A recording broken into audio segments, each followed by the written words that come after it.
अस्सलाम वालेकुम, मैं हूँ अलीना फ़ारूक शेख। ईरान इसराइल अमरीका जंग तीसरे हफ्ते में दाखिल हो गई है और इसके मुख्तलिफ असरात के साथ साथ माशी असरात अब दुनिया महसूस कर रही है। इनमें से एक असर है पेट्रोलियम मसनूआत की कीमतें और इसकी दस्तयाबी को मैनेज करना। शहरियों को तहफ़्फ़ुज़ भी दिया जाए, मईशत पर बोझ भी कम से कम हो या उसको मैनेज किया जाए। पूरी दुनिया इस वक्त इस मामले को देख रही है और इस सिलसिले में इक़दामात कर रही है। पाकिस्तान को अगर देखा जाए तो इस सिलसिले में पाकिस्तान ने भी कुछ फ़ैसले किए हैं। एक तो हफ्तावार रिव्यू किया जाएगा पेट्रोलियम मसनूआत की कीमतों को। दूसरा, पाकिस्तान ने इनिशियली पहले हफ्ते में 50 रुपये से ज़ायद पेट्रोलियम मसनूआत की कीमतों में इजाफा किया। इस हफ्ते के लिए इजाफा नहीं किया गया, लेकिन फिर साथ दीगर इक़दामात किए गए जिसमें रिसोर्स कंजर्वेशन के लिए भी इक़दामात उठाए गए। सवाल यहाँ पर यह होता है कि हम देख रहे हैं मुख्तलिफ ममालिक मुख्तलिफ तरीके इक़दामात अपना रहे हैं ये जो एक ग्लोबल क्राइसिस है इसको कंट्रोल और इसको मैनेज करने के लिए। ऐसे में क्या पाकिस्तान की डायरेक्शन दुरुस्त है? क्या पाकिस्तान जो इक़दामात कर रहा है, जैसे अभी कीमतें बढ़ाना, वो काफ़ी या कुछ गैर मामूली और दीगर इक़दामात भी करने होंगे? और फिर इनकी जो सियासी कॉस्ट है या इनके जो सियासी असरात हैं वो मुमकिना तौर पर क्या हैं और क्या उससे मुतल्लिक आवाम को मुतमईन कर पाएगी हुकूमत? ये सब कुछ अपने तज्ज़ियाकारों से जानते हैं, जिसके लिए हमें ज्वाइन कर रहे हैं महमूद सरफराज साहिबा, सुहेल वड़ाइद साहब, सैयद मोहम्मद अली साहब, सलीम साफ़ी साहब भी हमारे साथ मौजूद हैं। सुहेल साहब से गुफ्तगू का आगाज़ करते हैं। सुहेल साहब, सर, ये जो एकदम से इजाफा हुआ है, पेट्रोल की कीमत जब भी बढ़ती है तो आवाम को ही सहनी पड़ती है और उसके और बहुत सारे असरात। इस वक्त जिस पोजीशन में मौजूदा हुकूमत है उसके लिए आपके ख्याल में क्या ये प्रॉब्लम होगी या अवाम समझ जाएंगे हालात का तकाजा है? देखें, जो है ना मईशत की जुबान, इसका सियासत पर बड़ा गहरा असर पड़ता है। और जो ये कीमत बढ़ाई गई है, मेरा ख्याल है कि जो बसंत से एक फील गुड जग का जो माहौल पैदा हुआ था और ओवरऑल सफारती और दिफाई जो हमारी गुडविल बनी थी, वो उसका सियासी इसके असरात जो है तेल की कीमत बढ़ाने के, वो बहुत बुरे पड़ेंगे, क्योंकि ये हर एक बंदे की लाइफ जो है और उसकी जो इनकम है उसको हिट करेगी। तो इसलिए मेरा ख्याल है कि इससे ज्यादा तो नाकाबिले बर्दाश्त होकर बढ़ाना, पहली तो बात। दूसरा यह है कि दुनिया में देखते हैं कि क्या क्या हुआ है। मसलन ईरान में मैं बहुत पहले गया था, कई साल पहले, तो वहां भी राशनिंग थी तेल की, और ऑड और इवन गाड़ियों का, एक दिन ऑड चलती थी गाड़ियां, एक दिन इवन गाड़ियां चलती थी, इवन नंबर्स की। तो दुनिया भर में जब भी कोई, जैसे कोविड आया था तो हमने उसके लिए इक़दामात किए थे। फिर आपको याद है कि जब लाहौर में जो था वो एक खास किस्म की हमारे यहाँ जो थी वो आ गई थी, धुआं आ गया था, और उसके लिए फिर स्मॉग जो थी, तो वो उसके लिए फिर कई दिन हमने ट्रैफिक बंद कर दी, ट्रांसपोर्ट बंद कर दी। तो ये जब भी कोई मुश्किल आ जाए, इंसानी आफत आ जाए, या हमारी इंसानों की क्रिएटेड, आसमानी हो या इंसानी हो, उसका फिर कोई ना कोई बंदोबस्त करना पड़ता है। तो फौरी तौर पर यह करना चाहिए कि ये दो इक़दामात तो ऑड और इवन वाला हो सकता है, राशनिंग वाला हो सकता है, लेकिन राशनिंग जो है वो बड़ी मुश्किल हो जाती है और उसका बहुत ही बुरा असर पड़ेगा। तो पहली तो स्टेप ये हो सकता है कि ऑड और इवन का कर दें, और फिर इसी तरह जितने लोग घरों में बैठ के काम कर सकते हैं वो करें। कोविड में भी ये हुआ था और उससे कुछ ना कुछ कारोबार मुमलिकत और कारोबार सियासत और कारोबार हुकूमत चल पड़ा था। तो ये फौरी तौर पर हो सकता है। और दूसरा, पाकिस्तान को थोड़ा सा एज हासिल है मौजूदा इस्लामिक गवर्नमेंट पे, इस्लामिक जो कंट्रीज है इसमें। तो मेरा ख्याल है कि अमेरिका पे भी हमारी शायद पूरा गिरफ्त ना हो, लेकिन हमारी बात सुनता है। तो अब ईरान को मेरा ख्याल है कि इस वक्त जो रजीम चेंज है वो किसी को सूट इसलिए नहीं करेगा कि वहां पे अनार्की पैदा होगी, वार लॉर्ड पैदा हो जाएंगे, जिस तरह लीबिया में हुआ, जिस तरह शाम में हुआ, जिस तरह इराक में हुआ, कि वो जो फिफ्टम जो है वो पैदा हो जाएंगी और एक स्टेबल गवर्नमेंट नहीं रहेगी, जिसका इजराइल को भी नुकसान है, पाकिस्तान को भी, इस्लामिक कंट्रीज को भी, और ओवरऑल अमेरिका को भी नुकसान है। तो यूरोप को भी आगे बढ़ना चाहिए, पाकिस्तान को भी बढ़ना चाहिए। कि जो हो गया अब वो तो वापस नहीं आ सकता, गलत था और अब जो है इसको रोकना चाहिए क्योंकि इससे सिर्फ ईरान या सिर्फ अमेरिका या सिर्फ इस्लामिक कंट्रीज हर्ट नहीं हो रहे, पूरी दुनिया हर्ट हो रही है और इंसानियत की खातिर आगे बढ़ना चाहिए और यूनाइटेड नेशंस बेचारा बिल्कुल ही नकारा हो गया है। सदर ट्रंप ने और अमेरिका ने कर दिया है, कम से कम उसकी मदद ही ले लें। ये इसी मौके के लिए बनाया गया था, इन्हीं चीजों के लिए बनाया गया था, उसको आगे आना चाहिए और कम से कम अगर वो अमेरिका नहीं मानता तो कम से कम अपने तौर पर वो अक़वाम मुत्तहिदा को स्टेप्स का ऐलान करना चाहिए ताकि दुनिया में जो उसकी मॉरल पोजीशन है वो तो एक्सपोज हो। सर, आपने मॉरल पोजीशन की बात की तो ये जो मौजूदा हुकूमत है इसके ऊपर भी बड़ी तनकीद होती है, इससे मुतल्लिक भी फिर दीगर भी। अब ये जो पेट्रोल की कीमतें बढ़ा दी हैं इसने सारी तनकीद के ऊपर और कहते हैं ना जलती पे तेल डाल दिया है। क्या आप समझते हैं सियासी तौर पर इनको नुकसान हो सकता है या नहीं?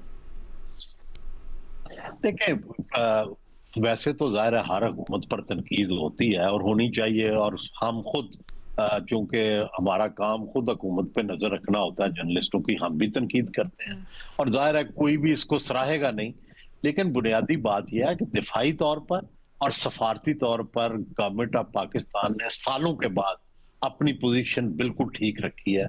पाकिस्तान के दिफा को, पाकिस्तान की सलामती को मद्देनजर रखा है और ना ईरान वार के अंदर जो है वो मुदाखलत की है और पाकिस्तान को महफूज बनाने के लिए इन्होंने सऊदी अरब, अमेरिका और इस्लामिक कंट्री से एक ऐसा रिलेशनशिप रखा है कि जिसमें हम फरीक नहीं है और हमारी पोजीशन, हम वाहिद न्यूक्लियर पावर है इसलिए हमारी पोजीशन नाजुक भी है और दूसरी तरफ हमारी इंडिया से लड़ाई जारी है, हमारी अफगानिस्तान से लड़ाई जारी है, खासकर तालिबान से। तो इसमें हम उस बड़े पंगे में नहीं पड़ सकते थे। हमें अपनी सबसे पहले सर्वाइवल जो है वो अजीज है, हम जिंदा रहेंगे तो बाकी किसी की मदद कर सकेंगे। तो पहली बात तो यह है कि हमने जिंदा रहना है ताकि दूसरों की मदद भी कर सकें और खुद भी जिंदा रह सकें। बिल्कुल ठीक।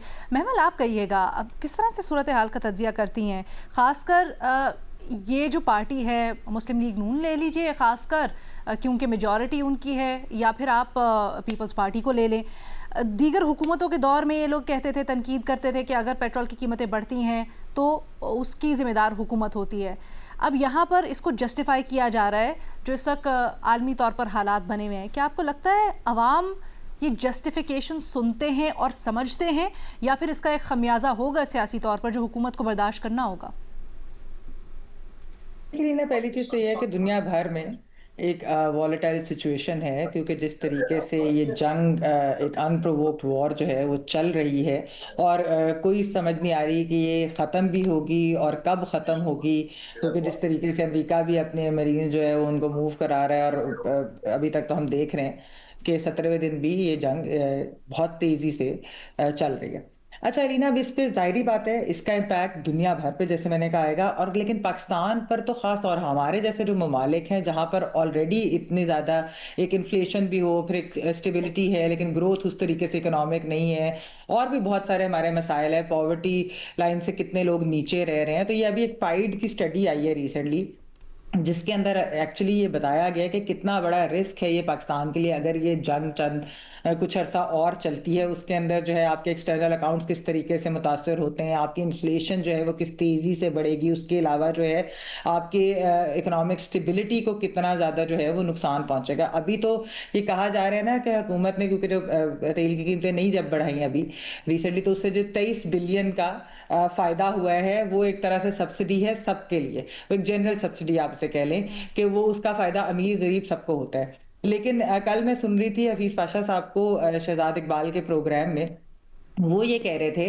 कि जब ये प्राइसेस इस तरह बढ़ती हैं तो पाकिस्तान को जो जिस चीज़ का एक जो हुकूमत को बेनिफिट होता है वो है कि कस्टम ड्यूटी और दूसरा सेल्स टैक्स की वजह से कोई उनके अंदाजे के मुताबिक 150 अरब का जो है वो फायदा होगा अगर वो इस 150 अरब को ऑफसेट कर दें और इससे जो है यानी कि लोगों को इसका अगर बेनिफिट दें और ऑफसेट वो करें जिस तरह BISP जैसे टारगेटेड प्रोग्राम्स है जो यानी कि गरीबों को बेनिफिट करे, तो उससे बहुत ज्यादा जो है आवाम को फायदा होगा। देखिए एलिना, जो इन पेट्रोल की प्राइसेस बढ़ने से कीमतों से आपको पता है ट्रांसपोर्ट की भी फिर कीमतें बढ़ती हैं, उससे जो आपको पता है कि खाने में यानी फूड इन्फ्लेशन की जो हम बात करते हैं वो किस तरीके से वो प्राइसेस बढ़ती हैं, तो ओवरऑल एक इम्पैक्ट तो बहुत ज्यादा होगा, महसूस भी होगा। और हमारे जैसे मुल्क, जैसे मैंने कहा कि क्योंकि हम उस तरीके से तो हम कोई अमीर ममालिक के अंदर नहीं आते। जो चीज मैं समझती हूँ कि हुकूमत कर सकती है, तो ये जिस तरह जो हफीज पाशा साहब ने 150 अरब की मद में जो बात की, दूसरी चीज प्रोविंसेस जो हैं यानी कि सूबाई हुकूमतें जो हैं वो भी ये बर्डन विफाक का शेयर कर सकती हैं इस मुश्किल वक्त के अंदर। खैबर पख्तूनख्वा ने जिस तरीके से एक टारगेटेड सब्सिडी की, डायरेक्ट सब्सिडी की उन्होंने बात की है जो मोटरसाइकिलिस्ट को उन्होंने देने के लिए जो रजिस्टर्ड हैं, तो उसी तरीके से अगर बाकी हुकूमतें भी ये करें कि जो रजिस्टर्ड मोटरसाइकिल्स हैं या रिक्शा है उनको अगर टारगेटेड सब्सिडी उनको डायरेक्टली दे दी जाए, जिस तरह BISP वगैरह वाला होता है उनको डायरेक्ट मिल जाते हैं पैसे, इस तरीके से ये पैसे दे दिए जाए, क्योंकि ओवरऑल वरना वो आप पेट्रोल पंप्स के ऊपर ये चीज मैनेज करना जो है वो आसान नहीं होती। तो एक तो आप चीज ये कर सकते हैं। दूसरा अलीना, मैं ये जरूर कहूंगी, आप जिस तरह पूछ रही हैं कि हुकूमत को सियासी नुकसान है वो चीज, देखें इस वक्त अगर मैं बात करूं कि पंजाब हुकूमत के ऊपर एक तनकीद हो रही है और बिल्कुल जायज तनकीद हो रही है कि जिस तरीके से उन्होंने कितना महंगा गल्फ स्ट्रीम जो उन्होंने जहाज खरीदा और फिर उसके जो अखराजात हमारे सामने आए वो रिपोर्ट भी हुए कि किस तरीके से उसकी मेंटेनेंस के कितने खर्चे हैं, उसके पायलट्स जो हैं उनको कितने हजारों डॉलर जो दिए जा रहे हैं, ये जो शाह खर्चियां की जा रही हैं, अगर इनके ऊपर कोई सवाल करता है तो आगे से पंजाब हुकूमत धमका रही है कि पंजाब डेफेमेशन लॉ का इस्तेमाल होगा उन लोगों के खिलाफ जिस तरह की कोई बात करें। तो ये मेरे ख्याल में ये बिल्कुल नहीं होना चाहिए। एक तो आप सारी हुकूमतों को अपनी शाह खर्चियां रोकनी चाहिए, ऑस्टेरिटी मेजर्स की बातें हो रही हैं, ले भी रहे हैं, लेकिन ये आप लोगों को धमका नहीं सकते। आप पे अगर कोई सवाल करता है और कोई जायज सवाल करता है तो आप उनका जवाब दें, बजाय इसके कि आप उनको इस तरीके की धमकियां लगाएं। और दूसरा ये कि अपने अखराजात भी कंट्रोल करें। पाकिस्तान जैसे मुल्क के अंदर इस तरह की शाह खर्चियां वैसे नॉर्मल हालात में भी नहीं होनी चाहिए थी, और अब तो इस वक्त हम एक ग्लोबल जो है उसके अंदर एक बहरान है, तवानाई का, हर चीज का हम शिकार है, तो उसके अंदर तो वैसे ही इन चीजों को जो है इसके ऊपर नजरसानी करने की सख्त जरूरत है तमाम हुकूमत। ठीक है मोहम्मद अली साहब, आप कहिएगा अगर एज अ पॉलिसी है जो इकदाम कर रही है हुकूमत उनको देखा जाए और मुख्तलिफ ममालिक में जो इकदाम हो रहे हैं उनका मवाजना किया जाए, तो क्या वो पॉलिसीज़ हैं मुख्तलिफ ममालिक के अंदर जो अपनाई जा रही हैं जो आपको लगता है कि हम अपने हालात वाक़यात को देखते हुए वो अपना सकते हैं, या अगर इस तरह से लेके चले मामलात को ज़्यादा बेहतर होगा? ख़ासकर अगर अपने ही ख़ित्ते के ममालिक देखें तो वहाँ पर मुख्तलिफ अप्रोचेज़ हैं। क्या आप समझते हैं पाकिस्तान ने जो किया वो काफ़ी है या मज़ीद इसमें कोई इक़दाम भी हो रहे हैं अगर कंपैरिजन करें तो? डेफिनेटली मैं समझता हूँ कि पूरी दुनिया का, जिस तरह अभी महमल ने कहा, मैं मुत्तफिक हूँ कि ये एक आलमी तवानाई का बहरान है और तेल उसका एक पहलू है, गैस भी उससे उतना ही अहम पहलू है हमारे वे ऑफ लाइफ के लिहाज से, क्योंकि चलो उसके तो हमारे 4 हफ्ते के रिजर्व तेल के होते हैं, गैस के तो बिल्कुल नहीं होते। और उससे हमारी जो है हमारी जो फर्टिलाइजर इंडस्ट्री भी चलती है, हमारे घरों के चूल्हे भी जलते हैं और भी बहुत सारी चीज़ें हैं। अच्छा, तो देखिए एक तो ये है कि ये आलमी बहरान है, तो अगर सिर्फ हुकूमत को इसका मुर्द इल्ज़ाम ठहराया जाए तो किसी हद तक ये नाइंसाफ़ी होगी। हाँ, उनकी जो रहनुमाई है कि वो बेहतर तरीके से इसको कैसे मैनेज कर सकती हैं, आलमी जो एग्जांपल्स हैं, बेस्ट प्रैक्टिसेस हैं, दूसरे ममालिक इसको कैसे मैनेज कर रहे हैं, आपने बिल्कुल सही कहा। देखें जिस तरह चीन है या भारत है, ये तो दुनिया के 2 सबसे बड़े एनर्जी के कंज्यूमर्स हैं, उनके लिए ये, और दोनों एनर्जी के इम्पोर्टर भी हैं, और 90% जो तेल है वो तो ईरान का चीन को जाता था, तो उसके लिए तो हमसे भी बड़ा चैलेंज है। तो एक तो ये है कि इसमें खारजा पॉलिसी का भी बड़ा इंपॉर्टेंट रोल है, और अभी तक पाकिस्तान ने एक बड़ी टैक्टफुल और बैलेंस्ड अप्रोच रखी है, जिसका अभी जो थोड़ी देर पहले अब्बास अगरची हैं जो उनके वजीर खारजा ईरान के, उन्होंने एतराफ़ भी किया है, अप्रिशिएट भी किया है। एक तो प्राइस का एस्पेक्ट एक पहलू है, लेकिन उससे ज़्यादा क्रिटिकल नेशनल सिक्योरिटी का इशू ये है कि तेल की अवेलेबिलिटी भी तो होनी चाहिए। अगर खुदा ना खासा जंग ज्यादा तूल पकड़ती है या मजीद कशीदगी बढ़ती है तो हो सकता है तेल अवेलेबल ही ना हो, प्राइस का आपने क्या करना है। तो मेरे ख्याल में आवाम को ये बात भी बताने की जरूरत है हुकूमत को कि प्राइसिंग एक एस्पेक्ट है जो तकलीफ देह है, लेकिन साथ ही साथ अवेलेबिलिटी जो है वो उसके तमाम चीज़ें हुकूमत अपनी खारजा पॉलिसी के तहत कोशिश तो कर रही है, लेकिन वो सारी चीज़ें उसके इख्तियार में नहीं है। अभी ट्रंप साहब ने भारत को रिलीफ दे दिया है रूस से, जो उन्होंने उन पे दबाव डाला था बंद करने के लिए। हम जो है हमारी जो अनफॉर्चुनेटली एक टेक्निकल एस्पेक्ट भी है, जो रिफाइनरीज हैं वो रूसी तेल के लिहाज से शायद कंपैटिबल नहीं है। लेकिन एक इंटरेस्टिंग चीज़ मैं आपसे शेयर करता चलूँ कि अभी चूंकि जब ट्रम्प साहब आए और उन्होंने तमाम ममालिक पे दबाव डाला कि जनाब अपना बैलेंस ऑफ ट्रेड जो है हमारे साथ ठीक करें, तो पाकिस्तान ने, कम लोग जानते हैं कि तकरीबन 2 मिलियन बैरल तेल अमेरिका से भी खरीदा है पिछले कुछ अरसे में। तकरीबन कुछ $450 मिलियन की ये डील हुई थी। तो अमेरिका से भी अगर आप तेल जो है उसके इंपोर्ट में इजाफा कर सकें और वो अफोर्डेबल कंपेटिटिव रेट पे आपको मिल सके, तो वो शायद इस बहरान और इस रीजन की जो जियोपॉलिटिक्स खुसूसन गल्फ ऑफ हर्मस को है उसको अवॉइड या सर्कुमवेंट करने में यूजफुल हो सकता है। और चौथी बात ये है कि देखें पाकिस्तान 15-16 अरब डॉलर का तेल तकरीबन इंपोर्ट करता है, तेल और गैस। तो ज्यादातर हमारा इन्हिसार यूएई और सऊदी अरब के ऊपर या किसी हद तक ओमान के ऊपर है। अगर आप अमेरिका पर रिलायंस बढ़ाते हैं तो आपका बैलेंस ऑफ ट्रेड जो है वो भी थोड़ा मैनेज हो जाएगा और थोड़ी सिक्योरिटी भी बेहतर हो जाएगी। लेकिन मैं समझता हूँ इसमें एक और पहलू जो है वो टेक्निकल भी है। कुछ चीजें शॉर्ट टर्म मैंने सजेस्ट की हैं, कुछ चीजें लॉन्ग टर्म मैं बताने लगा हूँ। लॉन्ग टर्म में ये है कि जनाब हमारी जो ऑयल रिफाइनरीज हैं उनकी कैपेसिटी भी कोई बहुत ज्यादा नहीं है। हम जो तकरीबन 12-13 अरब डॉलर का तेल इंपोर्ट करते हैं उसमें ज्यादातर सरमाया हमारा अभी भी रिफाइंड ऑयल को इंपोर्ट करने में आता है। क्रूड ऑयल हम कम इंपोर्ट करते हैं क्योंकि हमारी मुल्क की मुकम्मल जो तमाम रिफाइनरी की कैपेसिटी इतनी नहीं है कि वो रिफाइन करे। अगर उसमें भी हमारा जो फॉरेन एक्सचेंज जाया होता है वो बच सकता है अगर मजीद रिफाइनरीज हमारे मुल्क में लगें या उसको एक्सपैंड किया जाए। अच्छा, अब हम क्विकली आ जाते हैं कि अवामी सतह पे हमें क्या करना चाहिए।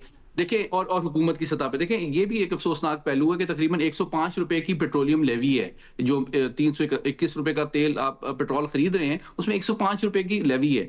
तो बतदरीज अवाम को, हुकूमत को एक एतमाद भी देना चाहिए कि जनाब ये जो नालायकी है हमारे एफबीआर की डायरेक्ट टैक्सेशन ना लेने की, उसकी वजह से हम इनडायरेक्ट टैक्सेशन के लिए तेल को महंगा आपको बेचने पे मजबूर हैं। ये मैं मुसद्दिक साहब को अप्रिशिएट करूंगा जो वजीर हैं, उन्होंने इस बात का एतराफ किया है कि आपको पेट्रोल और डीजल इसलिए महंगा मिलता है कि हमारा एफबीआर इतना नालायक है कि वो टैक्स डायरेक्ट कलेक्ट नहीं कर सकता, तो हमें इनडायरेक्ट बिजली, पानी, गैस, पेट्रोल इन चीजों से आपको इनडायरेक्ट टैक्स करना पड़ता है, जिसकी वजह से इन्फ्लेशन बढ़ती है। तो असल बात यह है कि एफबीआर अगर मोर एफिशिएंट हो सके, मोर अकाउंटेबल हो सके, तो पूरे मुल्क में जो इन्फ्लेशन का जो तूफान आता है तेल की प्राइसेस, गैस की प्राइसेस पे, उसमें किसी हद तक कमी आ सकती है। और आखिरी बात, कोविड की बहुत अच्छी एग्जांपल्स हैं। हम स्कूल, कॉलेज, यूनिवर्सिटीज को तो ऑनलाइन हम पहले भी कर चुके हैं, अभी भी कर सकते हैं। उसकी वजह से सुबह हमारा ट्रांसपोर्ट का रश, ट्रैवल और पेट्रोल की जरूरत में काफी कमी आ सकती है। और फिर जो सर्विसेज हम ऑनलाइन दे सकते हैं, बैंकिंग, फाइनेंशियल, आईटी सर्विसेज, उसमें तो कोई मसला नहीं है। वो हमारे पास पहले भी एक्सपीरियंस उसका मौजूद है। तो आप भी तो उसके मैं ऊपर समझता हूँ शिफ्ट ये कर सकते बुनियादी हैं, चीज है, न सिर्फ कंजर्व करने के लिए बल्कि ये भी कीमतें तरफ से उसके, गुफ्तजावीज़ हैं। ठीक है। अच्छा सावी साहब, मुख्तलिफ जो ममालिक हैं जिन्होंने प्रैक्टिसेस की हैं न सिर्फ तेल को बचाने के लिए बल्कि अपने अवाम को भी रिलीफ पहुंचाने के लिए, तो क्या समझते हैं इसका क्या होना चाहिए? देखिए, उसमें मुख्तलिफ ममालिक की मुख्तलिफ पोजीशन है। मसलन अगर चीन को हम देख लें तो चीन का कुछ इन्हिसार ईरानी तेल पे भी था और उनके लिए अपना हॉर्मुज़ उन्होंने खोल दिया था। इसी तरह इंडिया ने अपना इंतज़ाम किया हुआ है रूस से, और हम वो नहीं कर सकते, रूसी तेल हम इस्तेमाल नहीं कर सकते। हमारे लिए अभी एक तो जो सऊदी अरब ने मेहरबानी की है कि बहर अहमर से हमें सप्लाई हो सकती है, उसके लिए हुकूमत को कोशिश करनी चाहिए। और दूसरा, खुद ईरान का भी, गल्फ का भी, आज ईरान के नेशनल सिक्योरिटी के सेक्रेटरी अली लारिजानी ने पाकिस्तान को बड़े अच्छे अल्फाज में याद किया है और पाकिस्तान का शुक्रिया भी अदा किया है। तो पाकिस्तान को ईरान के साथ कोशिश करनी चाहिए कि पाकिस्तान को भी उन ममालिक में शामिल किया जाए जिनको अपना हॉर्मुज़ से तेल लाने या अपने टैंकर गुजारने की उनको इजाज़त है।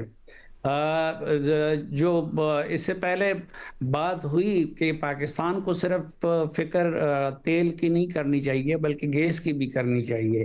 पाकिस्तान का गैस दो ममालिक से आता था, ईरान से आता था और कतर से आता था। तो इस वक्त उन दोनों ममालिक का रास्ता बंद है और अभी तेल का स्टॉक तो कुछ दिनों के लिए मौजूद है और साथ कहीं ना कहीं से ऑयल टैंकर आते रहेंगे, लेकिन जहाज हमारे आते रहेंगे, लेकिन गैस का अभी तक कोई इंतज़ाम हुकूमत की तरफ से नज़र नहीं आता। जहाँ तक हुकूमती फैसले का ताल्लुक है तो मेरे ख्याल में कीमतें बढ़ाने की बजाय दीगर इक़दामात हो सकते थे।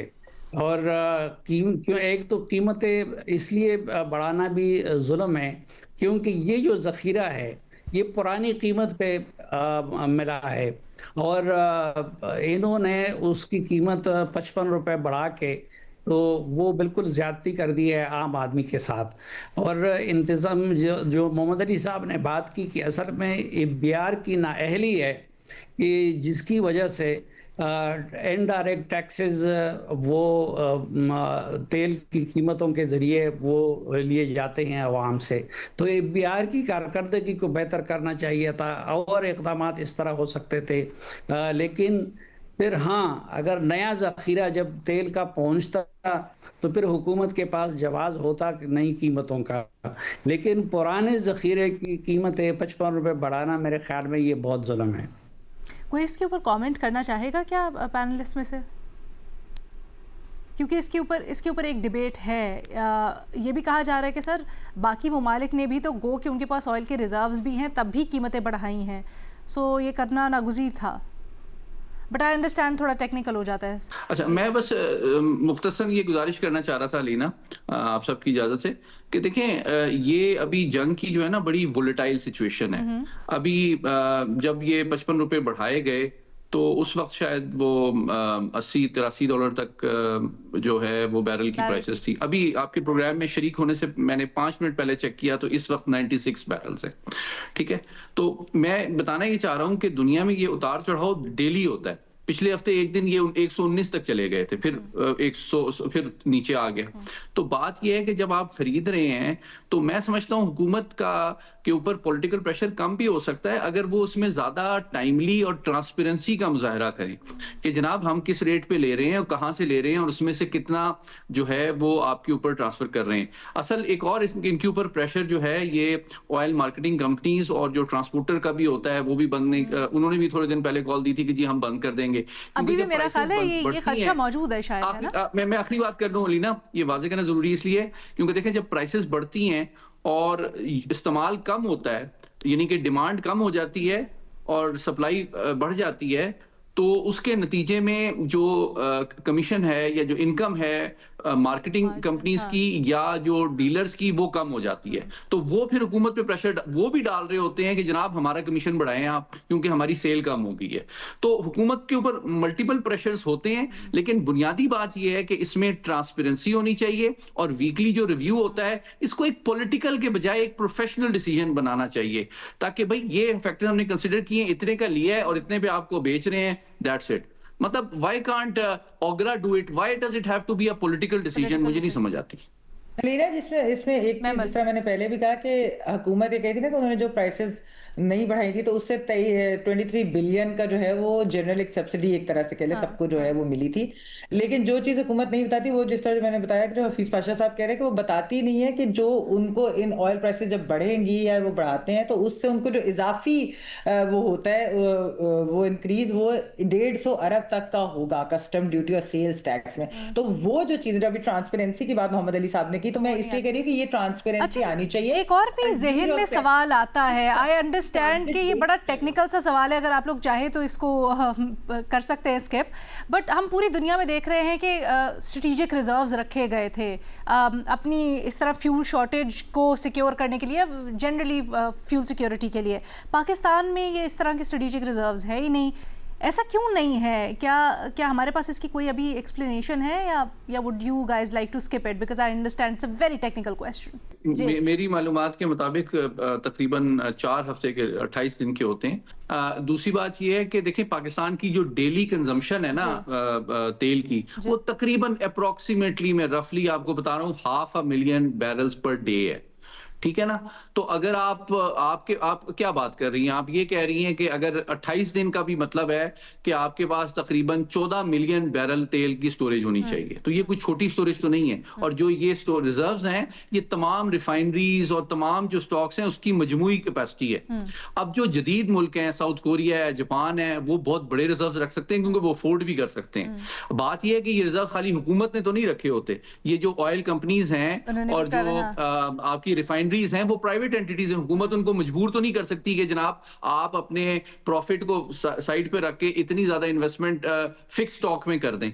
तो बात यह है कि अगर आपका मुल्क का एनवायरनमेंट अच्छा है, इन्वेस्टमेंट फ्रेंडली है, 2-4 और रिफाइनरीज बनती हैं, तो हो सकता है 28 के बजाय 2 महीने के रिजर्व्स बन जाएं। अब सर ये भी तो पॉइंट है ना, हमारे जो जनरली बिजनेस फ्रेंडलीनेस है उसके ऊपर भी तो एक सवाल है, बिकॉज हमने पिछले दिनों देखा कि एक प्राइवेट एंटिटी चली गई छोड़ के पाकिस्तान की मार्केट, तो दैट ऑल्सो अफेक्ट्स। खैर वो बहुत ही लॉन्ग टर्म हो जाता है, I understand it's very technical as well. तो हम कोशिश करेंगे आने वाले दिनों में किसी माशी माहिर को भी ले ले पैनल के ऊपर, और इसमें ज़रा मज़ीद डिटेल में बात हो जाए, डेप्थ में बात हो जाए। बट हमारे तजियाकारों की आपने राय जानी। एक छोटी सी ब्रेक लेते हैं, फिर दीगर सवालात के साथ वापस आते हैं। Welcome back. आप लोगों ने यूट्यूब के ऊपर सवालात भेजे, तजियाकारों से उनके जवाब जानते हैं। सलीम साफ़ी साहब, क्या पाकिस्तान जो तालिबान के अहम मराकज़ के ऊपर हमला कर रहा है, एक ऑपरेशन जारी रखे हुए है, आपके ख्याल में तहरीक तालिबान पाकिस्तान की हिमायत से पीछे हटने पर ये हमले तालिबान को मजबूर कर सकेंगे? नहीं, मेरे ख्याल में दबाव तो उन पर आता है ज़रूर, लेकिन उनकी हिमायत से पीछे हटने पे इन हमलों के ज़रिए मजबूर नहीं होंगे। और अगर उनको होना होता, पीछे हटना होता, तो अभी तक जो हमले हो चुके हैं तो उसके नतीजे में वो हो चुके होते। असल में उनका जो एक दूसरे के साथ जो बॉन्ड है और जो कुर्बत है, तो उसके नतीजे में मुझे नहीं लगता कि इस सूरत हाल में या इन हमलों के नतीजे में टीटीए जो है वो टीटीपी की हिमायत से दस्तबरदार हो जाएगी। सर ये भी पिछले दिनों खबरें भी आ रही थी कि चीन ने किरदार अदा करने का कहा है, वो आपके ख्याल में इस वक्त क्या अहमियत है उसकी और क्या कारगर हो सकता है साबित? नहीं, चीन किरदार अदा कर रहा है, और चीन के जो स्पेशल एनवॉय है पाकिस्तान, वो पिछले दिनों अफ़गानिस्तान भी गए थे और फिर पाकिस्तान भी आए, और वैसे भी उनका दफ्तर ख़ारजा भी एक किरदार अदा कर रहा है। तो पाकिस्तानी हुकाम से भी बातचीत उनकी हुई है, लेकिन मेरी मालूमात के मुताबिक उनको पाकिस्तान की तरफ से यही बताया गया है कि टीटीए को टीटीपी की हिमायत से दस्तबरदारी पर मजबूर किया जाए तो पाकिस्तान को फिर कोई और मसला नहीं है। और ज़ाहिरी बात है कि वो काम जो है वो चीन के कहने पे भी वो करने को तैयार अभी तक नहीं है, और अभी तक चीन भी उनको इस पे आमादा नहीं कर सकता कि वो टीटीपी की हिमायत से दस्तबरदार हो जाए। और दूसरी तरफ पाकिस्तान इस वक्त इससे कम किसी चीज़ पे नहीं मान रहा है कि टीटीपी की हिमायत से टीटीए दस्तबरदार हो जाए। और आपको लगता भी नहीं है कि जिस तरह से पाकिस्तान की हिकमत अमली है उसमें मजबूर हो सकेगी अफगान तालिबान इस इकदाम के ऊपर, या नहीं?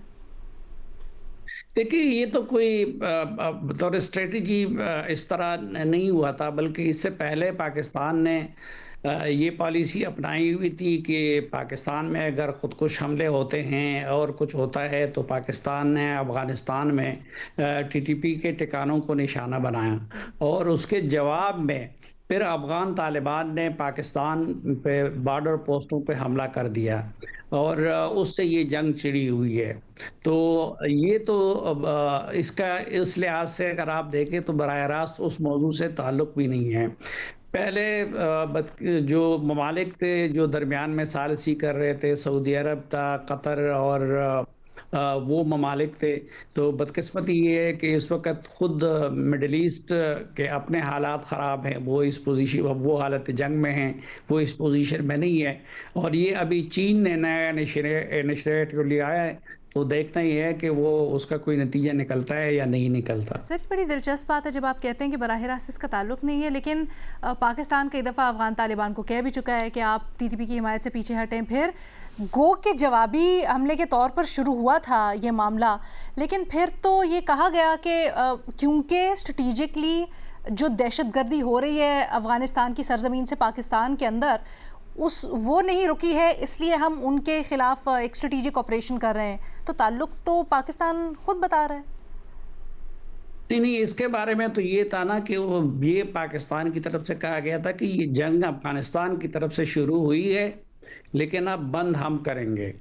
बाकी जो मकासद है तो जाहिर बात है कि तनाज़े की जड़ तो वही टीटीपी है, जिसकी वजह से सारे वो दोस्ती जो थी और कुर्बत जो थी, और पाकिस्तान का अफगानिस्तान में तालिबान की हुकूमत पे बरसर इक़्तिदार आने पे जश्न मनाने से लेके वो मामलात जो थे वो दुश्मनी तक पहुंचे थे। तो बेसिक तो रीज़न जो है वो टीटीपी ही है। तो बिल्कुल लेमैन टर्म्स में आप ये कहना चाह रहे हैं कि कुछ रिश्ता ऐसा है टीटी और टीटीपी का कि कुछ भी कर लें वो छोड़ नहीं सकते एक दूसरे का साथ। जी, मैंने तो माजी में जितना देखा है और या अभी उनका स्टांस है, और वो जिस तरीके से उन्होंने उन पे लिया हुआ है, तो उससे तो मुझे नहीं लगता कि वो टीटीपी की हिमायत से दस्तबरदार हो जाएंगे। Thank you so much Saleem Safi sahab. इसी के साथ एक लेते हैं, ब्रेक के बाद वापस आएंगे बाकी सवालों के साथ। वेलकम बैक जी। महमल, अब ना हॉर्मुज़ खुलवाने के लिए अमेरिका ने कई ममालिक से मदद मांगी, जिसमें नेटो इत्तेहादी भी उनके शामिल थे। चीन तक से मदद मांगी या असिस्टेंस का कहा। अमेरिका को किसी ने पॉजिटिव जवाब नहीं दिया अभी तक। तो क्या अमेरिका को ये जो आलमी हिमायत नहीं मिल रही, इससे ये इशारा लिया जा सकता है कि इस जंग में या इस कशीदगी में कमी आ सकती है? देखिए रीना, मैं पहले भी कई बार कह चुकी हूँ कि ये जंग अगर रुकनी है तो वो तो जो है अमेरिकी प्रेसिडेंट डोनाल्ड ट्रंप ही रोकेंगे। और वो क्योंकि इतने अनप्रिडिक्टेबल है, यानी वैसे तो उन्होंने सारे एलाइज को और जिन जिन से वो ये मदद मांग रहे हैं उनको साथ साथ धमकियां भी दे रहे हैं कि यानी कि बहुत बुरा होगा आप लोगों के साथ अगर आपने ये नहीं किया, और भी इस तरह की जो है वो उनकी जुबान अगर आप देख रही है उनकी जो वो सोशल मीडिया पे पोस्ट करते हैं। तो एक तरफ तो ये चीज़ें हैं, ये भी हो सकता है कि शायद उनको फाइनली ये समझ आ जाए और उनकी अपने यानी पेंटागन और बाकी सारे भी जिस तरह उन्हें बता रहे हैं कि वेपन्स की कमी हो रही है, फिर इसकी अखराजात कितने, फिर ग्लोबली कितनी वॉलेटाइल सिचुएशन हो गई है इस जंग की वजह से, तो शायद वो रुक जाए। लेकिन कोई पता नहीं कि दूसरी तरफ उनका ईगो भी है कि अगर अब मैंने शुरू किया और मुझे कोई एज सच विक्ट्री यानी कि कोई ऐसी मिली नहीं जीत के जिसको मैं कह सकूं कि ये तो हम जीत गए हैं जंग, तो मैं कैसे वापसी का रास्ता तैयार हूं। अब अलीना, इसके अंदर मसला ये है कि सारी दुनिया को नजर आ रहा है कि ये जंग खत्म होनी चाहिए। ईरान ने जो उसकी कंडीशन रखी है वो है कि इंटरनेशनल सिक्योरिटी गारंटी हो कि अमेरिका और इजराइल दोबारा हम पर अटैक नहीं करेंगे, अनप्रोवोक्ड इलीगल अनलॉफुल अटैक और एग्रेशन नहीं करेंगे। अब गारंटी कौन दे? इनकी गारंटी कोई दे ही नहीं सकता क्योंकि ट्रंप भी अनप्रिडिक्टेबल है। दूसरा, इजराइल तो जो है वो तो अमेरिका को जो कहते हैं अमेरिका उसकी बात मान लेता है। हालांकि गल्फ कंट्रीज के अंदर अब ये बात आ रही है, और अब तो खैर पब्लिकली भी कुछ लोग उनके कह रहे हैं कि हमने अमेरिका को पैसे दिए, बेसेस वगैरह दी, सारा कुछ जो किया अपनी प्रोटेक्शन के लिए, लेकिन लग ऐसे रहा है कि ये सिर्फ और सिर्फ इस खित्ते के अंदर इजराइल की प्रोटेक्शन के लिए, हमारी प्रोटेक्शन के लिए नहीं, बल्कि हमें तो ये चाहते हैं कि हमें एक ऐसी जंग के अंदर धकेल दिया जाए जिसके अंदर we don't want to be embroiled in this conflict. ये एक ब्रॉडर कॉन्फ्लिक्ट है। इवन आज जो है ब्रिटिश प्राइम मिनिस्टर ने भी जो है वो यही बात की है कि हम लार्जर कॉन्फ्लिक्ट के अंदर नहीं आना चाहते, क्योंकि सबको नजर आ रहा है, सब हर मुल्क के अंदर प्रॉब्लम है ना, वो ऑस्ट्रेलिया हो, वो अमेरिका हो, वो पाकिस्तान हो, वो ब्रिटेन हो, जापान हो, सब लोगों के लिए एक एनर्जी क्राइसिस है, ऑयल क्राइसिस एक मसला बना जा रहा है। लेकिन ये जब तक सैनिटी नहीं आएगी, जो कि बड़ा मुश्किल है कि हम अमेरिका और इसराइल से जो है सैनिटी की तवक्को करें, लेकिन शायद कोई एक्सटर्नल प्रेशर्स फाइनली उसको ट्रंप को कन्विंस कर दें कि ये जंग आपको हर हाल में रोकनी पड़ेगी। लेकिन ईरान की जो बात है सिक्योरिटी जी। गारंटीज, वो बहुत अहम है, उसके बगैर ये ऐसा होना नहीं चाहिए, वो गारंटीज होनी चाहिए ठीक ताकि है। इंटरनेशनल कोई लॉ तो कहीं पर अप्लाई करे। Okay, thank you so much Mahmal. Mohammad, आपसे फैटफ से मुतल्लिक पूछा जा रहा है फैटफ की शराइत के तहत अहम सियासी अफराद और उनके करीबी अफराद पर कारोबारी पाबंदियां दुरुस्त हैं?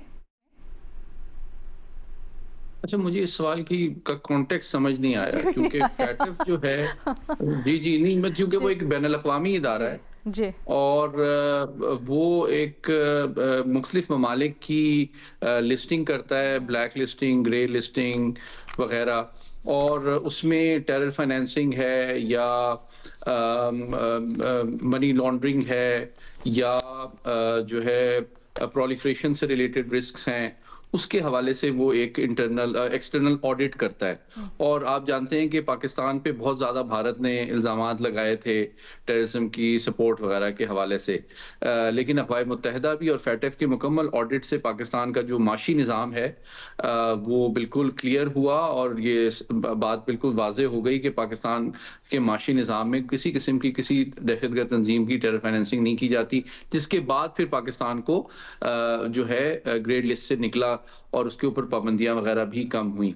अभी मुझे नहीं पता ये सियासी अफराद से कौन से अफराद मुराद हैं और करीबी अफराद, मतलब मुझे इस सवाल की समझ नहीं है कि अगर किसी वाज़े इदारे, तंजीम या ख़ानदान या शख्स के ऊपर बात हो रही है तो उसको फिर बेहतर देखा जा सकता है। लेकिन बुनियादी तौर पे फैटफ जो है वो रियासतों के जो माशी मामलात हैं उनको ज़्यादा ट्रांसपेरेंट और ज़िम्मेदार बनाने के हद तक है।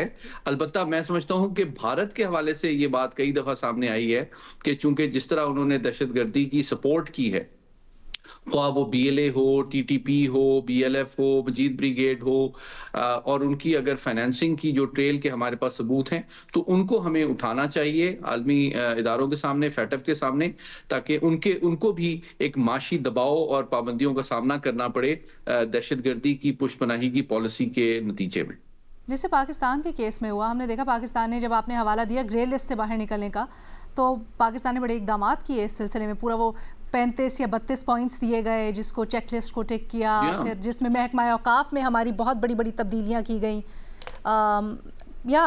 सो मोहम्मद, उसमें एक इंटर एजेंसी प्रोसेस था, उसमें स्टेट डिपार्टमेंट, उसमें वो स्टेट बैंक भी था, फॉरेन अफेयर्स भी था, हमारे बैंक भी थे, और वो बड़ा कम्प्रिहेंसिव प्रोसेस था। लेकिन ये अल्हम्दुलिल्लाह बड़ी कामयाबी थी पाकिस्तान की कि हमने जो भारतीय इल्जामात थे कि यहाँ दहशतगर्दी की पुष्पनाही होती है उसको बिल्कुल रद्द कर दिया। लेकिन मैं समझता हूँ अब अफगानिस्तान के हवाले से भी जो हमारे सबूत हैं उनको भी हमें उठाने की जरूरत है, ताकि बल्कि जिस तरह साफी साहब से आपने सवाल किया उसी को रीइंफोर्स करते हुए हमारे पास सिर्फ काइनेटिक के साथ साथ ये माशी जो सबूत हैं उनकी टेरर फाइनेंसिंग की, स्मगलिंग नेटवर्क की, DGISPR कई दफा कह चुके हैं कि दहशतगर्दों का जो मनी ट्रेल है और स्मगलिंग के साथ क्रिमिनल नेक्सस है और इनके जो अफगानिस्तान के साथ ताने बाने मिलते हैं उनके सबूत जो हैं हमें फैटफ के सामने रखने चाहिए, ताकि सिर्फ फिजिकल कॉस्ट नहीं बल्कि अफगान हुकूमत को एक माशी कॉस्ट भी पे करनी पड़े दहशतगर्दी की पुष्पनाही के नतीजे। अफगानिस्तान के केस में क्या कर सकते हैं और किस तरह से ओवरसाइट कर सकता है?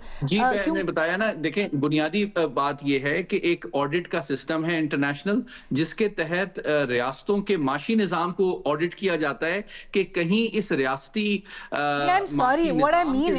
दहशतगर्दी की पुष्पनाही या सपोर्ट तो नहीं हो रही है। सर पाकिस्तान में तो मुख्तलिफ चीजें हैं, जैसे फॉर एग्जांपल उसके फिर बेनिफिट्स होते हैं आपको दुनिया में, आप किस तरह से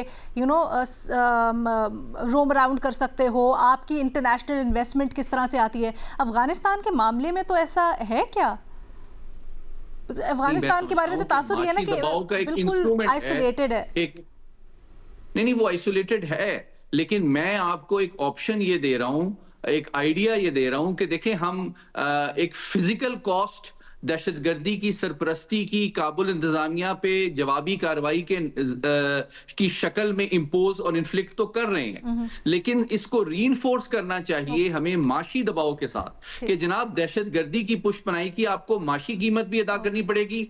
आप पे चाहे फैटफ हो, चाहे यूएन सिक्योरिटी काउंसिल हो, चाहे इंटरनेशनल क्रिमिनल कोर्ट हो, उसके जरिए से माशी पाबंदियां भी लगाई जाएं ताकि जो अफराद बराह रास्त इन सरपरस्ती के फैसलों में मुलव्विस हैं या इन्वॉल्व हैं, उनके ऊपर international travel, international trade, international transactions की भी पाबंदियां लगाई जाएं ताकि उनकी जो कीमत है जो दहशतगर्दी की पुष्पनाई की है उसको बढ़ाया भी जा सके और उसको ज्यादा जामिया अंदाज में एक इंटरनेशनल दबाव में तब्दील किया जा सके। ठीक है, तो मोहम्मद वासिफ साहब, हम लोगों ने अपनी बेस्ट अंडरस्टैंडिंग के मुताबिक आपके सवाल का जवाब दिया। आपको मजीद इसके ऊपर वजाहत चाहिए तो प्लीज़ ज़रा स्पेसिफिक लिख के भेजिएगा सवाल, हम आने वाले एपिसोड्स में फिर उसको शामिल कर लेंगे उस तनाजुर में।